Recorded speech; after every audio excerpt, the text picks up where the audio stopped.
y'all ready? Good, because I'm not. Thank you all so much for this opportunity to speak to you on this momentous occasion. I know that I'm playing the role of Captain Obvious here, but this is a really big deal. And I consider it a great honor and a privilege to not only be able to speak to you, but to celebrate this big deal with you, along with your family, your friends, teachers, mentors, and the members of the Salina School Board. Real quick, I just want to shout out all the moms that are here. Happy Mother's Day. Thank you guys for everything that you've done. You're most definitely appreciated. Okay, so let me keep it real with y'all real quick. When I first received the message from Mrs. Cullens asking if I was interested in being the keynote speaker for this graduation, I kind of thought this was a setup. Like somebody was playing this elaborate joke on me and I would respond all happy and stuff, only to end up getting some sort of virus that sends people links for discounted Ray-Ban sunglasses or something ridiculous like that. Or worse, y'all know what I'm talking about. However, after processing the scenario logically, like who in their right mind would purposely hack into Mrs. Cullens' email, send me, of all people, a message about speaking at okay, this is legit. All right, word, okay, cool. Then I was amazed and floored at the request. But almost immediately, my cynical side kicked into high gear. Oh, they just want a rapper to speak. And since Kendrick, Lamar, and Drake are busy, Chance the Rapper's probably somewhere bringing about world peace, and Lil Pump's probably not going to work as a good speaker because all he'll do is say is get it 400 times, and that's probably not what the principal wants. Older people, if y'all want to know who Lil Pump is, just ask your kids later. Who is the best option for speaking? Oh, okay, Cash. He's like option W. But again, after logically processing the scenario, I was back to being floored and humbled. This is a big deal for me, so again, thank you for allowing me to partake in this big deal with you. In going through some ideas I wanted to speak to you all about, I kind of wanted to stay away from the obvious topics like working hard. I feel like you've already grasped that concept. I mean, after all, this is why we're here, to celebrate your hard work. Most of you guys and ladies have worked very hard to get this diploma. Some of you worked extra hard to get honors to go along with your diploma, so I think you have that idea kind of locked down. I was thinking of maybe relaying some advice my uncle told me when I graduated, which was something to the effect of, don't age and become an adult, the whole thing's a setup. But too late, you've already arrived. Welcome and get ready. Oh, get ready. Now, but for real, what I wanted to speak to you about was going for your dreams, but not in the way that you think. Again, I feel like you've heard some variation of the phrases dream big or dream often or always chase your dreams at some point in your time at school, but I kind of want to take that a step further. And it's funny that Shakaya talked about this because we kind of on the same wavelength. What I want to say to this class is this: live out your dreams before your time is up. We each have a set time on this earth before we check out. Some kids in your class or in your age group or peer group have already passed on. Some of you will check out of here in 5 or 10 years. Most of you, Lord willing, will be around for 50, 60, 70 years. With the way scientific advancements are going, maybe some of y'all will be here for 90 or 100. And that's just the reality of the situation. Now, off the bat, I already know you're thinking, man, this is supposed to be motivational. I knew the student committee should have hollered at J. Cole, but stick with me, because I promise there's a point to this. Each of us has a set time on this earth. Each of us have been given talents, gifts, desires, and dreams, and we've been given these things to achieve in the set time we've been allotted on this earth.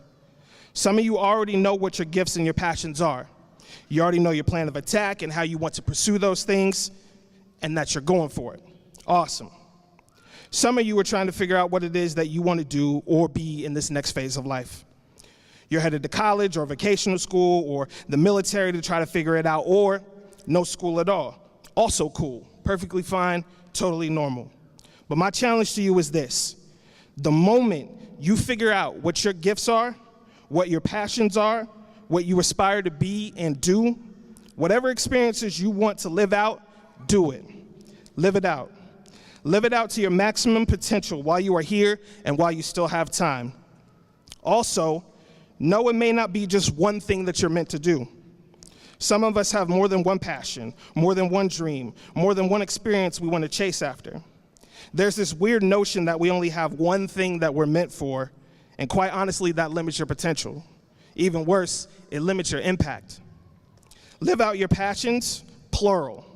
Live out the rest of your life by fully immersing yourself into your life. Think of it like a cliff jumper, someone whose goal it is to dive into a body of water, but he has to jump off to make that happen. Sometimes the cliffs are small or medium, like Wilson Lake size, and some are daunting, like the cliffs in Hawaii that have like 40-foot steep drops. The objective is still the same: jump, dive, become fully immersed, enjoy, repeat. Some of the dreams and desires you guys have are pretty easy to attain. Just need some motion, a little action, and boom, you're there. Some of your passions and dreams, on the other hand, are pretty huge cliffs, tall orders, almost to the point that it's scary, terrifying. You start second-guessing yourself. You start pump-faking on ideas that you have, psyching yourself out. You ever see somebody look like they're about to jump into a swimming pool or off like a big diving board, but then they decide against it? Yeah, don't do that. The dreams and desires and the goals in your lives have been put there for a reason. Contrary to popular belief, life isn't meant to be lived on the edge. In order to live out your best life and experience the things that you want to achieve, you have to jump. There's a popular video that's been circulating around the internet for a couple years that features comedian and game show host Steve Harvey. Now, in the clip, Harvey is talking with the audience at Family Feud about the concept of jumping. And in the clip, he says, every successful person in this world has jumped. Eventually, you're going to have to jump. You cannot just exist in this life. You have got to try to live. If you're waking up thinking that it's got to be more to your life than it is, believe that it is. Harvey continued to say, God, when he created all of us, gave every last one of us a gift at birth. He never created a soul without endowing them with a gift. Sometimes it's not easily identifiable or lauded gifts like running and jumping and singing and dancing. It could be something a little more innocuous like baking pies or doing hair, etc. For you, I imagine it's something completely different. During this next phase of your life, search for what your gifts are, what your passions are, what you really want to do in this life. Once you know what it is, once you identify what you're put on this earth to do, then go do it. Take that leap of faith in whatever it is, pursue what you're passionate about, experience those things that you want to experience. Live out your dreams before your time is up. Now, be clear. When you jump, there's like a 99.98% chance that you're going to suffer some bumps and bruises. You're going to be unsure of the outcome sometimes. You may not even hit your target at first. You may end up landing a few feet off of where you want to arrive, but you'll get there, and that is better than not jumping at all. Now, I knew what my passion was early on in life, music, specifically rapping. I've been rapping since I was 9 years old when I wrote this rap for this after-school anti-drug program called Just Say No. I also wrote a rap for the talent show that year. I was in 3rd grade, and I won, and I got all the honeys, and it was nice. From that moment on, I knew that's what I wanted to do. Now, I did the sports thing as well. I was pretty okay at football, pretty good at basketball. My three-point game was money, but however, as time went on, I discovered that they weren't things that I was passionate about. It was all about the music. Matter of fact, in my sophomore year, I was actually cut from the Central basketball team. Now, that would wreck most kids, but as Sandy mentioned in introducing me, it was actually a creative writing class I was taking from Mrs. Parody at the time that ignited my passion to pursue music seriously as a career. So I graduated from here, went to college in Tulsa, Oklahoma for a while. I came back, picked up an associate's degree in business administration, also cool, and it actually is something that helps me out to this day, but that wasn't it. But during my time in Tulsa, I joined a rap group there, and that ultimately became the launching pad into the music business. Over the next 3 to 6 year period, I was in Tulsa, Detroit, Atlanta, pursuing my dream of being a rap star. And in Atlanta, I was killing it on the underground scene. winning showcases, making connections, opening up for famous people, meeting big wigs behind the scenes, working my way up, getting love, especially because like I'm this oddball from Kansas. And not just Kansas, Salina, Kansas. Not Wichita, not Kansas City, not Topeka. You know, cities that are normally attached to someone whenever they mention they're from Kansas. Salina, no, Salina. And then the skepticism quickly gets erased when I start rapping and they see the gift and they see what I do. But in getting all this love, I start hitting some roadblocks. I get some rejections, a little bit of hate, a little bit of shade thrown. All good, it's part of the game. But there was this one meeting with someone who wanted to invest into my dream that I'll never forget. I'm in this room rapping for him, and I can tell he's really into it. And I'm going super hard, too, just leaving it all there on the stage because I'm thinking, man, this is the shot that I've been dreaming about. So I'm finished, and we start having a conversation about music, and he starts asking me about my musical output and was wondering, man, with all this talent you got, with all this passion, where's the output of music? And at that point, I realized that I hadn't put out a lot of music. I did all these performances and all these places I would go, and I'd have CDs I would hand out, CDs that this dates myself. So CDs had 1 to 3 songs on them, and I realized, man, I didn't do too much. What was that about? Naturally, I tried coming up with excuses and justifications for my lack of output, but he cut me off in the middle of me talking and said, you know what? You're scared of what happens if you become successful. Needless to say, I didn't get that investment. But I chalked it up to what most sensitive rappers think happens when things don't go their way. That dude was hating. Completely neglecting the fact that I wasn't working hard or that my work ethic was trash, which I conveniently forgot about. So after my stint in Atlanta, I moved back, still in the music business, still having a career as an independent artist, getting songs placed on TV shows, traveling, doing pretty well, but at this time, I'm also married. I have kids, and slowly the passion I have fades. I had creative spurts here and there, but mostly I would just pump fake on stuff. I would hype myself out to come out with new music and new videos, only to fade back. And it was around the time I had my 3rd child that I saw that Steve Harvey video, and I thought about that conversation in Atlanta, and about how I was so scared of the cliff that I was on that I didn't jump.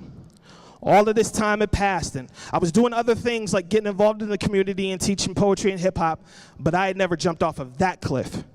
My biggest passion, my dream. And it was then I realized that if I never took that leap, I never jumped, then I would never knew what could happen. And that realization inspired me to write this song that I'm about to perform for you right now. So this song, this is new, right? Like I don't know what's he about to do. This song right here is called Jump. Self-explanatory. Live out your dreams. Turn that up a little bit.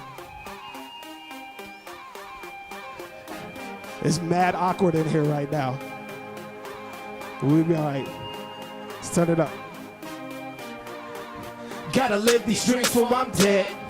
Did you hear what I said? My vision clear and I pledge. Gotta live these dreams before I'm dead. Did you hear what I said? My vision clear and I pledge to never live my life on the edge. Yeah, I think I'm about to jump. Yeah, I think I'm about to jump. Cause I finally realized why I'm here. Yeah, I think I'm about to jump. Hey. Yeah, I think I'm about to jump. I just want the best, I can't stop this feeling. Snap over everything, my only option really. Since Wu-Tang Clan wasn't nothing to mess with.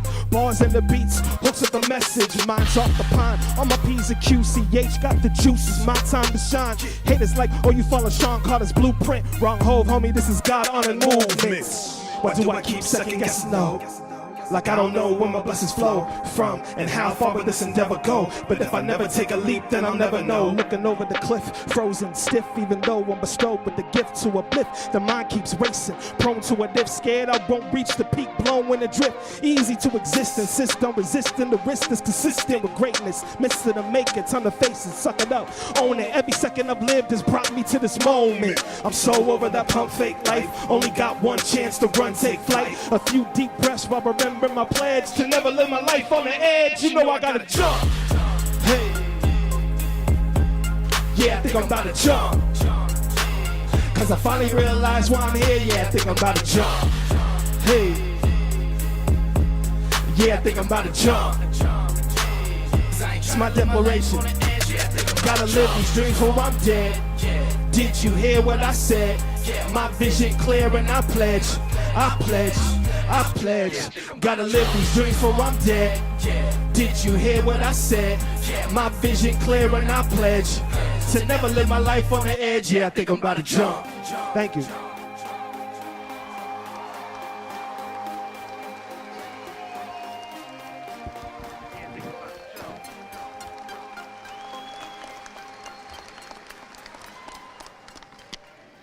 Now, real quick, I wouldn't be a rapper if I didn't mention that song Jump I just performed can be found on Spotify, iTunes, Apple Music, digital distribution outlets. I also wouldn't be a rapper if I didn't neglect to mention that I'm on Instagram at hollistah. The program spells my name right, so just take the word, put it together. That's me on Instagram.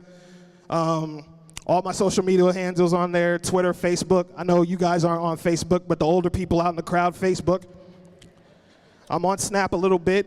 I'm on Pinterest, never, but feel free to hit me up, students, and let me know what's going on in your next phase of life. I'm genuinely interested. In closing, I want to challenge you guys again. Live out your dreams before your time is up. Whatever passions, goals, dreams you have, go after them. Don't be afraid to make that jump to get to your greatness. Sometimes dreams that are achieved can make way for other dreams to be realized. Confession, I had two small dreams. One, to be able to speak to my alma mater at a graduation ceremony, and two, to be able to perform in this arena in front of my hometown. The latter of which was a dream of mine since I was like 10. So I thank you for helping me jump off those two cliffs and achieve my two dreams today.